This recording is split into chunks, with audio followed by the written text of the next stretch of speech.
Assalamualaikum warahmatullahi wabarakatuh. Piye kabare bocah-bocah?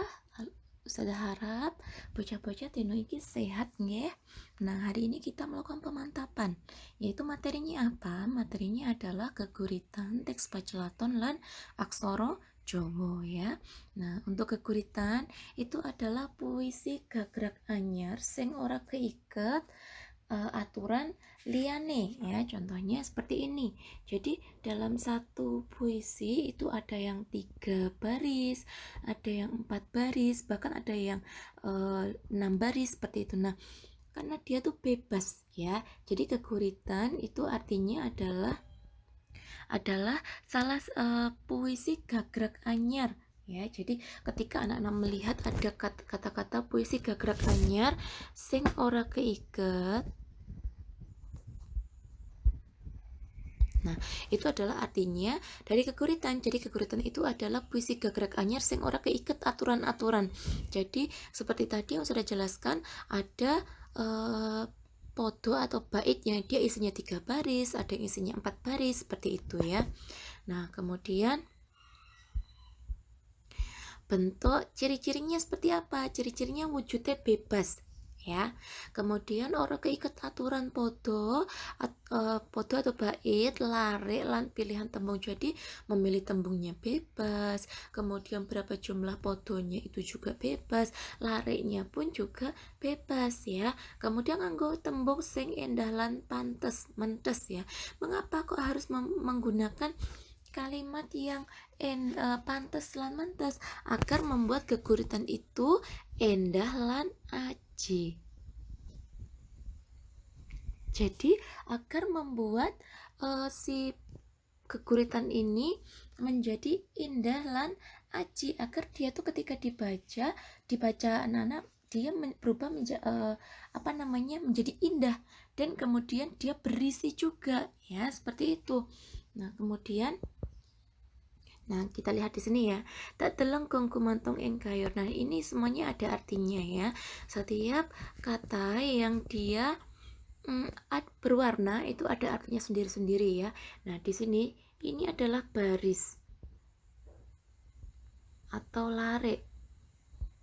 Nah, ketika 1, 2, 3 ini adalah podo atau bait ya. Jadi 1 ini, 3 baris ini atau 3 lari ini namanya podo atau bait ya. Kemudian di sini ada kata-kata yang diulang-ulang, ora ono, ora ono, ora ono.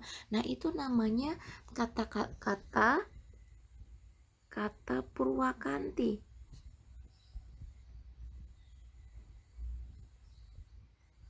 Jadi sebutannya adalah purwakanti ya. Jadi agar dia itu dibacanya itu enak, dan iramanya itu harus halus dan alon. Nah, ketika dalam satu podo seperti ini, satu bait itu ada satu gagasan pokok. Jadi harus ada gagasan utama atau gagasan pokok. Satu bait itu ada satu gagasan pokok. Jadi ketika kalian membaca satu bait yang atas ini ya, itu kan membicarakan tentang gong. Nah, kemudian yang ini membicarakan tentang budi pekerti. Nah, kalau yang ini membicarakan amanatnya. Apa sih amanatnya? Amanatnya adalah guyub rukun dalam keluarga. Nah, ini dia amanat saka geguritan ing dhuwur, iku nerangake guyub rukun keluarga iku kena kanggo tulodo liyane. Nah ya, kemudian untuk selanjutnya cara maca geguritan. Carane piye? Carane yaiku olah swara atau artikulasinya. Diperhatikan artikulasinya. Jadi mengucapkannya itu harus dengan tembung sing benar. Jadi mengucapkannya itu dengan kata-kata yang jelas ya. Kemudian yang kedua, patrap atau ekspresi. Ekspresinya harus dilaraskan dengan isinya. Kalau isinya sesuatu, keguritan itu adalah sesuatu yang membahagiakan, maka membacanya harus dengan bahagia. Kalau misalkan tentang kesedihan, maka membacanya pun harus dengan kesedihan ya. Begitu pula ketika membaca yang ada kesedihan kemudian dibalas dengan kebahagiaan. Nah, itu harus disesuaikan ekspresinya. Kemudian kinestetik atau gerakannya pun juga harus disesuaikan ya. Kemudian wiromo atau nada intonasinya diberikan intonasinya ya, dhuwur cendek atau tinggi rendahnya nada itu juga harus diperhatikan agar ketika membaca keguritan itu menjadi indah, tidak membaca yang datar tanpa ekspresi ya, seperti itu. Nah, kita sudah selesai bab keguritan ya. Sekarang kita lanjut ke teks pacelaton ya. Teks pacelaton apa sih iku teks pacelaton? Teks pacelaton iku adalah obrolan atau rembukan antarane wong siji karo liyane, bisa uga wong loro, telu utawa luwih kang obrolane sak sembarangane bab ya. Jadi dalam bahasa Indonesia itu diarani dialog atau percakapan. Nah, manut Pak umurane sing dijak gunepan uga bisa maneka warna.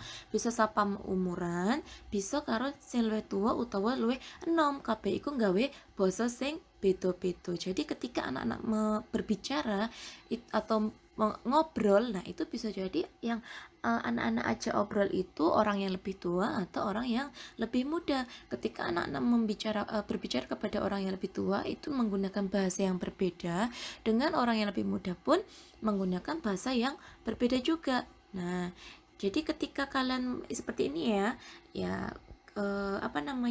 ketika anak-anak yang berbicara itu adalah bocah cilik seperti anak-anak berbicara kepada teman-temannya ya, bahasa yang digawe adalah basa ngoko. Kemudian ketika anak-anak berbicara kepada orang tua yang digunakan adalah basa kromo.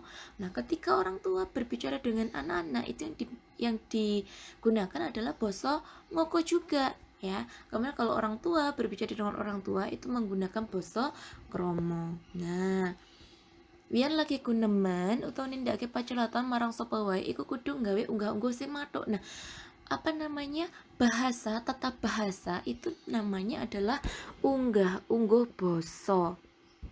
Nah, jadi unggah-ungguh basa tadi ada berapa? Ada 2. Ada basa ngoko dan basa kromo ya. Nah, contohnya ini adalah ngokolugu. Nah, tidak ada ono apa sih. Nah, atau ngokolugu itu bisa disebut juga dengan bahasa Jawa biasa yang kasar itu ya. Nah, kalau yang ngoko alus itu dia campuran. Contohnya ada sampean, kemudian nyambut. Nah, ada campurannya ya, ada yang pakai boso ngoko dan boso kromo. Nah, kalau misalkan pacelatan kromo ya, itu dia banyak menggunakan kromo ya. Jadi dia banyak menggunakan kalimat kromonya. Nah, seperti ini contohnya ya. Punopo angsal kalau ajak tumbas permen, ini adalah kromo alus. Orang yang kita ajak bicara itu orang yang sangat kita ajeni banget ya. Nah, selanjutnya aksara Jawa itu sama seperti anak-anak belajar ABCD ya di bahasa Indonesia.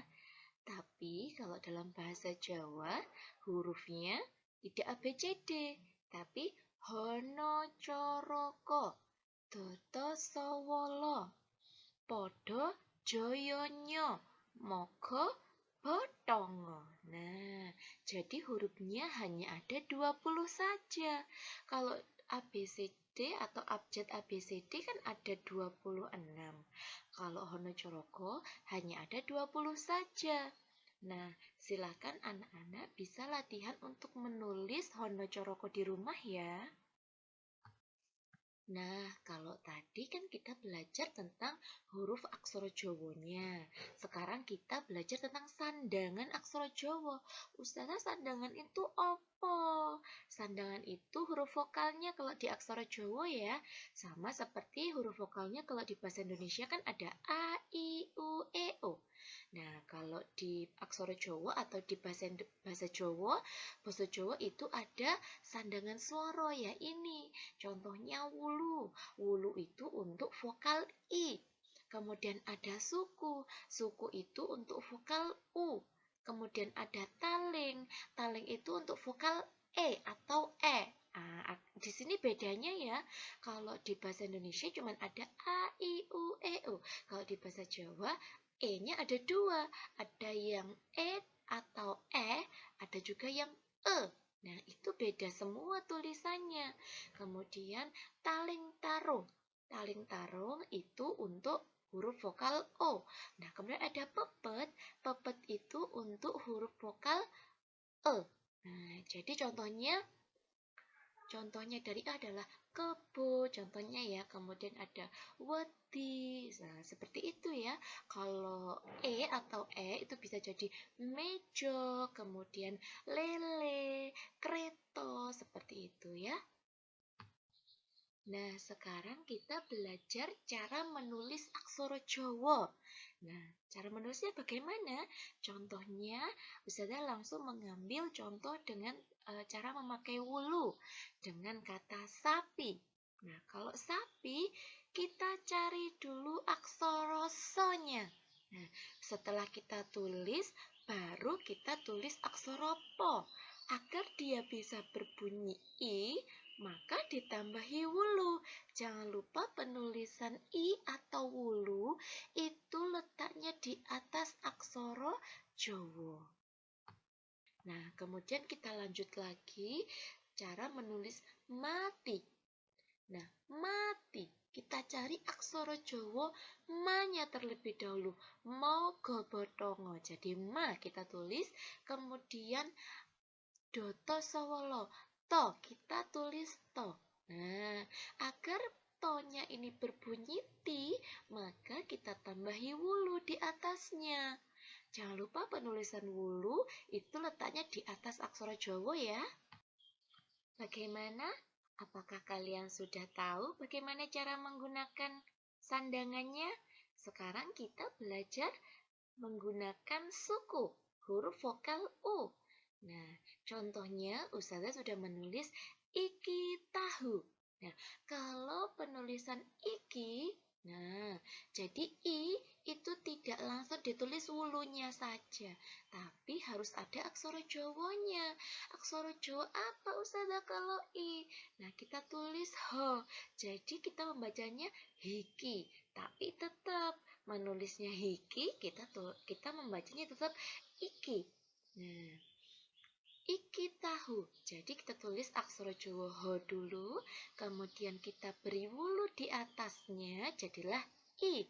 Kemudian kita tulis aksara Jawa ko, hono coroko. Kemudian di atasnya kita tambahi wulu, maka dapat kita baca menjadi iki. Nah, kemudian kita lanjut ke kata selanjutnya. Ya, ke tembung selanjutnya, tahu. Agak diberi jarak agar bisa membedakan ya perbedaan katanya. Nah, tahu. To, kita tulis tahu dulu, kemudian kita tulis ho, tahu. Nah, untuk penggunaan penulisan suku, maka itu harus digabung dengan aksara Jawanya. Jadi langsung gabung ditulis ke bawah. Nah, karena U itu atau suku itu dia seperti buntut ya, jadi langsung digabung dengan huruf aksara Jawanya. Nah, tadi kita belajar tentang suku atau huruf vokal U. Sekarang kita belajar tentang E atau E, huruf vokal E atau E. Dengan, kalau di aksara Jawa menulisnya dengan taling. Contohnya, iki lele. Kalian masih ingat kan cara menulis iki? Nah, Ustazah langsung menjelaskan cara menulis lele ya. Nah, karena huruf E, lele. Nah, jadi kalau E menggunakan taling. Nah, kita tulis lo. Lo dulu ya. Huruf lo kemudian kita tambahi taling di depannya. Nah, karena penulisan taling itu di depan aksara Jawa. Jadi masing-masing huruf vokal itu mempunyai tempat sendiri-sendiri. Kalau wulu itu di atas, suku itu di bawah, kalau taling itu di depan. Nah, jadi lele. Jadi aksara Jawa lo, kemudian di depannya ada taling. Kemudian kita tulis lagi aksara Jawa lo lagi, di depannya ada taling.